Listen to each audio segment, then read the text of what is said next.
नमस्कार. मधुबन गार्डन या चॅनलवर आपलं स्वागत आहे.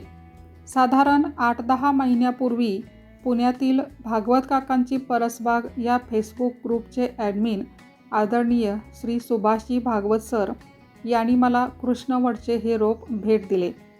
तिथून इकडे आणल्यानंतर थोडे दिवस तसेच ठेवून इथल्या वातावरणात सूट झाल्यावर सध्या तरी हे रोप कलरच्या एका डब्यात लावले आहे आणि आता ते चांगलेच वाढू लागले आहे. ही दुर्मिळ वनस्पती मला भेट म्हणून दिल्याबद्दल भागवत सरांचे खूप खूप आभार. याच्या पानांचा आकार नैसर्गिकरित्या अगदी द्रोण किंवा कपासारखा असतो. मराठीमध्ये कृष्णवड, हिंदीमध्ये माखन कटोरा आणि इंग्रजीमध्ये कृष्णाज बटरकप असं म्हणतात. याचं शास्त्रीय नाव फायकस कृष्णाई असं आहे. एक गोष्ट तुमच्या लक्षात आली का पहा, ही सगळीच नावे कृष्णाशी संबंध दाखवणारी आहेत. पर्यावरणासाठी आणि इतर गोष्टींसाठी उपयोगी असलेल्या वृक्षांचा नष्टांश न करता त्याला जोपासलं जावं, त्याचं वृक्ष संवर्धन व्हावं यासाठी आपल्या पूर्वजांनी अशा देवादिकांच्या कथा जोडून दिल्या आहेत. आजच्या व्हिडिओमध्ये पुढे आपण त्या कथा पाहणारच आहोत, परंतु त्याचबरोबर या झाडाची काही विस्मयकारक वैशिष्ट्येसुद्धा बघणार आहोत. चला कृष्णवडबद्दल अधिक माहिती जाणून घेऊया. पण मला वाटतं आमच्या परिसरातील श्री अजित भिडे सर यांच्या फार्म हाऊसवर याचा मोठा वृक्ष आहे, तिथे आपण जाऊया. म्हणजे तुम्हाला मध्यम उंचीचा कृष्णवड पाहायला मिळेल. मी 4 वर्षापूर्वीसुद्धा एकदा तिथे जाऊन शूटिंग घेऊन आले होते. आता ते झाड बरंच मोठं झालेलं आहे. अजित सरांकडील वृक्षसंपदा पाहण्यासारखी आहे. आजच्या व्हिडिओसाठी त्यांनाही खूप धन्यवाद. व्हिडिओला सुरुवात करण्यापूर्वी जर तुम्ही पहिल्यांदाच माझ्या चॅनलवर आले असाल तर आत्ताच सबस्क्राईब करा बरं. धन्यवाद.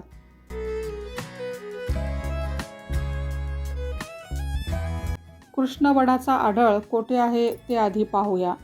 ही प्रजाती मूळची भारतीय उपखंडातील आहे. ती भारत आणि नेपाळमधील उष्णकटिबंधातील आणि उपउष्णकटिबंधातील प्रदेशात आढळते. कृष्णवडाला धार्मिक महत्त्व असल्याने अनेकदा मंदिराच्या परिसरात लावल्याचे दिसते. नैसर्गिकपणे आलेल्या पानांच्या या असामान्य आकाराला श्रीकृष्णाच्या लोणी चोरण्याच्या आख्यायिका, पौराणिक कथा जोडल्या गेल्या आहेत.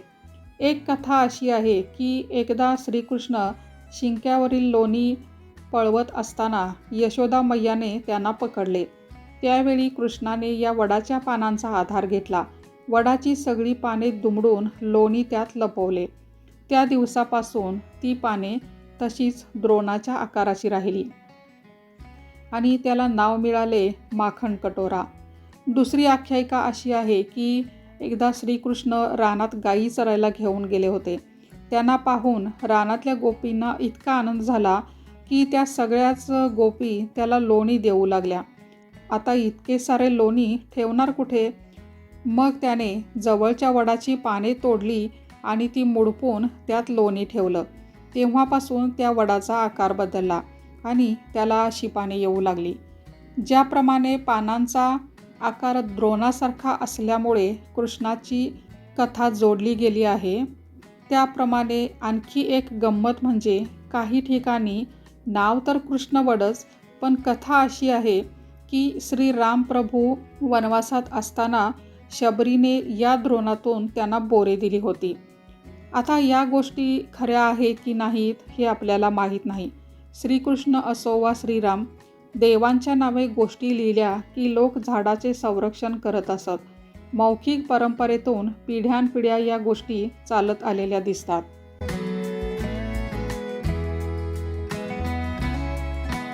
आता कृष्णवडाची रचना पाहूया. हा मध्यम ते मोठ्या आकाराचा सदाहरित वृक्ष जवळपास 30 मीटरपर्यंत उंच वाढू शकतो. याचा मोठा विस्तार होऊन योग्य वाढ झाल्यावर त्याला वडाच्या झाडाप्रमाणे पारंब्या अर्थात हवेतील मुळ्या फुटतात. या मुळ्या कालांतराने मजबूत आधारस्तंभाचे रूप घेतात.